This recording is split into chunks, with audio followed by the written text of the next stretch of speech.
नमस्कार, आप देख रहे हैं ओपीटीवी इंडिया। मैं हूं ओमपाल सिंह राजपूत। समाजवादी पार्टी में बसपा के सुरेंद्र सिंह सागर की एंट्री हो गई है और यह एंट्री खुद सपा सुप्रीमो अखिलेश यादव ने करवाई है। दरअसल पिछले दिनों मायावती जी ने उनको पार्टी से निष्कासित कर दिया। निष्कासित करने की भी वजह आप खुद बसपा के सुरेंद्र सिंह सागर की जुबानी सुनिए, जो अब समाजवादी पार्टी में है।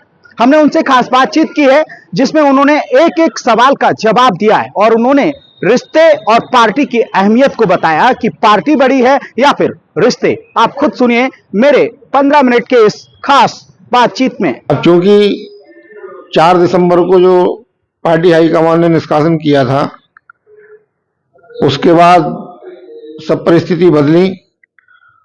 फिर भी मैंने ये प्रयास किया कि चलो भाई, हमारी पुरानी पार्टी है, दोबारा हम इसमें वापसी हो जाएंगे। लेकिन पार्टी की राष्ट्रीय अध्यक्ष का रवैया अब पार्टी के प्रति ठीक नहीं है। ऐसी स्थिति में अपने समाज को मजबूत करने के लिए, अपने जो कमजोर तबका है उसे मजबूत करने के लिए एक मजबूत विकल्प की तलाश थी। और आज की तारीख में मजबूत विकल्प पूरे प्रदेश में समाजवादी पार्टी है। ये कब पता चला आपको? जब निष्कासित हुए, कोई रास्ता नहीं मिला, इंतजार खत्म हो गया? देखिए, हर नेता या कार्यकर्ता की अपनी एक सोच होती है। जब हम बसपा में थे तो ये संकल्प लिया था कि पूरे जीवन बसपा में ही रहेंगे। जब बसपा से निष्कासन हुआ तो फिर हमारे जो समर्थक थे उन्होंने तरह तरह के सुझाव दिए कि भाई, भविष्य में राजनीति अगर करना है तो प्लेटफॉर्म चेंज करना जरूरी है। तब हमने समाजवादी पार्टी की तरफ अपना कदम आगे बढ़ाया। लेकिन आप कह रहे थे हमने तो बहुत दिन तक घर वापसी का इंतजार किया।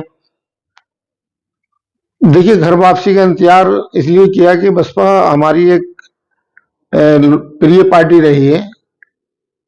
हमारे साथ भी कुछ लोगों का निष्कासन हुआ था, उनकी भी घर वापसी हुई थी। अब चूंकि हाईकमान के फैसले को कोई बदल नहीं सकता, जो हाईकमान का फैसला होता है वो सर्वोपरि होता है। अब हमें अपने हिसाब से आगे की राजनीति के लिए हमने कदम उठाया है। आज आपका पहला दिन है समाजवादी पार्टी में, तो गम और खुशी दोनों हैं। इन दोनों में अगर देखा जाए तो गम ज्यादा है या खुशी ज्यादा है? नहीं, खुशी है। जो पीछे बीत गया उसे तो हम भूल गए, लेकिन आगे भविष्य के लिए काम करेंगे तो खुशी है।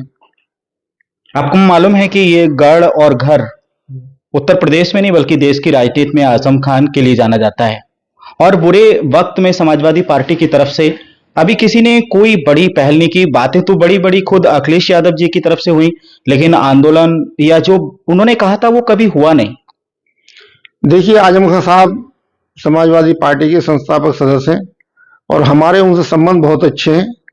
जब सपा बसपा का गठबंधन था 2019 में, तो हमने पूरी मेहनत और ईमानदारी के साथ उन्हें चुनाव यहाँ से जितवाया था। वो हमें छोटा भाई मानते हैं और हमारा उनसे कोई वो नहीं। लेकिन वो बहन जी को कौन कौन से शब्दों से, कौन कौन सी चीजों से तमाम ऐसे वार किए जिसको मैं अपनी जुबान से देश और दुनिया में नहीं बोल सकता। आपको मालूम है कि राजनीति में उन्होंने कौन कौन से बड़े बयान दिए हैं उनको लेकर के? देखिए, राजनीति भी एक अखाड़ा है, तो इसमें बयानबाजी लीडर लोग देते रहते हैं।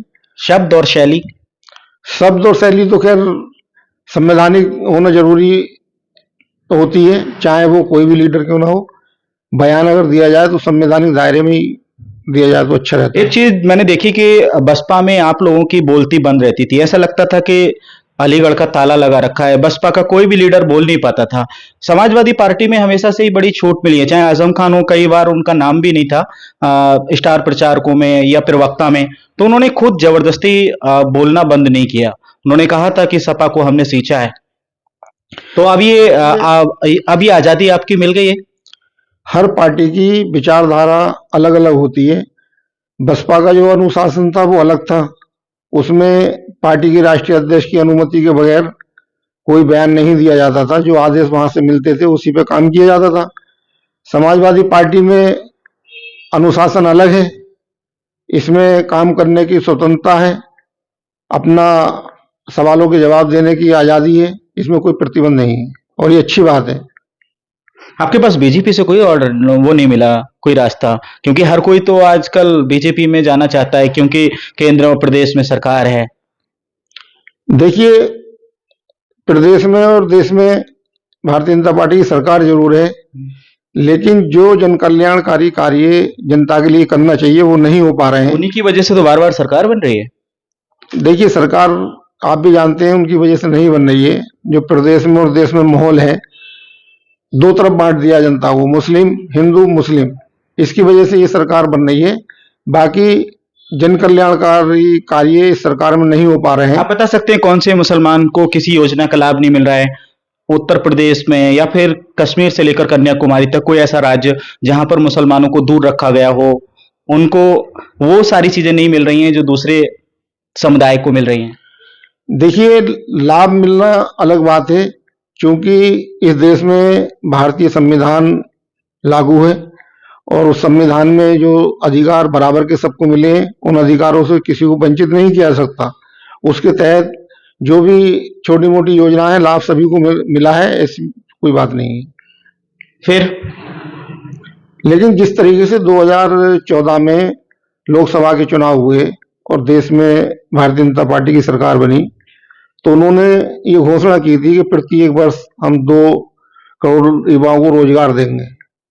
अगर उस तरीके से रोजगार दिया होता तो आज इतना समय बीत गया, इस देश में और प्रदेश में कोई पढ़ा लिखा नौजवान बेरोजगार नहीं होता, सभी रोजगार पे होते। तो भारतीय जनता पार्टी ने अपने जो वादे थे चुनावी वो पूरे नहीं किए और जनता में अब भारतीय जनता पार्टी के प्रति नाराजगी है। लेकिन आप ये देख रहे हैं, चाहे कांग्रेस हो, एनडीए, जितने भी दल हैं वो सब मिलकर भी हरा नहीं पा रहे हैं।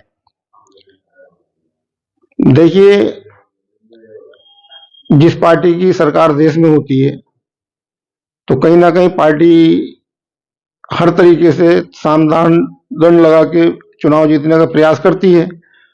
अब जो लोकसभा के चुनाव हुए तो प्रदेश में समाजवादी पार्टी को नंबर 1 वोट मिला है, आप रिकॉर्ड निकाल के देख लें, और आने वाले समय में 2027 में इसके बेहतर रिजल्ट होंगे और प्रदेश में सपा की सरकार बनेगी। रामपुर में आजम खान का गढ़ और घर को बचाने के लिए कैसी पहल होगी? देखिए, इस विषय पे माननीय राष्ट्रपति जी ने भी चर्चा की थी कि भाई जब तक हम सत्ता में नहीं आएंगे तब तक माननीय आजम खान साहब की कोई मदद नहीं हो पाएगी, और बात भी सही है, क्योंकि न्यायालय में केस चल रहे हैं, या तो उन्हें न्यायालय से मिलेगा या सत्ता आने पे न्याय मिलेगा, मुकदमे वापस करते हैं। बिल्कुल वापस होंगे और होते हैं जब जब सरकारें आती हैं। मतलब अपने मुफाद के लिए केस भी वापस लिए जा सकते हैं, इसमें मुफाद की कोई बात नहीं है। मगर अभी हिंदुस्तान में आपको भी मालूम होगा, कभी आप अपने किसी मित्र से जेल में मिलने गए, ऐसे तमाम सारे लोग होंगे जो बहुत सारे बेगुनाह जेल में पड़े हैं, उनको बचाने के लिए तो कभी कवायद नहीं की गई।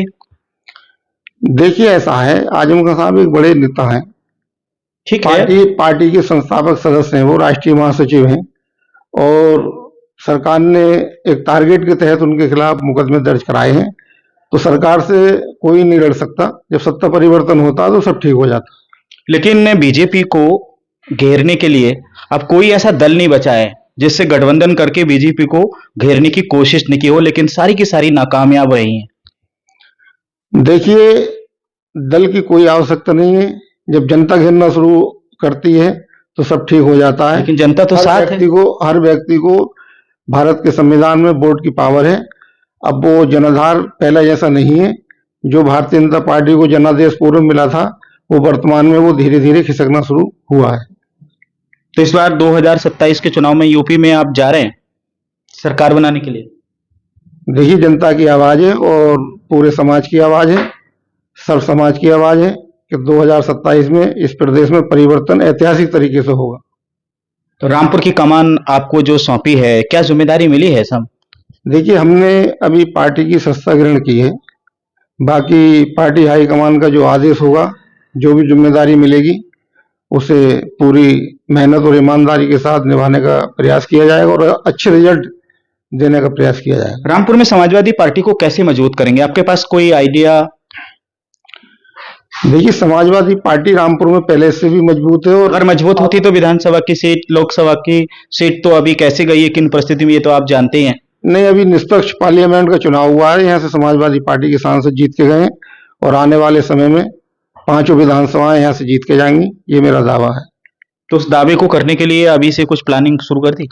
प्लानिंग शुरू होगी। अभी उपचुनाव की डेट निकलने के बाद फरवरी में हमारे राष्ट्रीय अध्यक्ष जी ने कहा है कि भाई प्रदेश कार्यालय में और अपने समर्थकों को बुला के यहाँ प्रेस कॉन्फ्रेंस करेंगे और कोई ठोस रणनीति के तहत काम करेंगे और आगे की रणनीति बनाने का काम करेंगे। अभी रामपुर में आप किन चीजों को लेकर के आगे बढ़ेंगे? देखिए, रामपुर में पार्टी को मजबूत करने के लिए सर्व समाज को पार्टी से जोड़ने का काम किया जाएगा और मैं ये महसूस कर रहा हूँ कि कोई भी समाज ऐसा नहीं है जो समाजवादी पार्टी से जुड़ना नहीं चाहता है। अब बहुत तेजी से सर्व समाज पार्टी से जुड़ेगा। नेता हो या आम आदमी, वो तो जनता के उसके साथ रहना चाहते हैं, जो राजनीतिक दल की जिसकी मौजूदा वक्त में सरकार है, उससे उनके फायदे होते हैं। ये बात सही है कि सत्ता की तरफ लोग जाते हैं, लेकिन कुछ स्वाभिमानी ऐसे भी लोग होते हैं जो गुण दोष के आधार पर पार्टी को तय करते हैं, अपना निजी स्वार्थ नहीं देखते हैं। वो ये देखते हैं कि समाज को फायदा कौन से दल से और कौन सी पार्टी से होता है, उधर जाते हैं। रामपुर में भी बहुत सारे ऐसे नेता हैं, बहुत दल बदलते रहते हैं, बरसात कम होती है, मौसम भी कम बदलते हैं, लेकिन दल बदलते हैं, उसका भी कुछ आपको फायदा मिलने वाला है? देखिए, हर व्यक्ति की सोच होती है। जैसे जैसे लोगों को ये लगेगा कि आने वाले 2027 में समाजवादी पार्टी सरकार बनाने जा रही है, तो बहुत से लोग संपर्क में आएंगे। भारतीय जनता पार्टी के लोग भी प्रयास करेंगे कि भाई हम इस दल में शामिल हो जाएं या हमें कहीं का टिकट मिल जाए।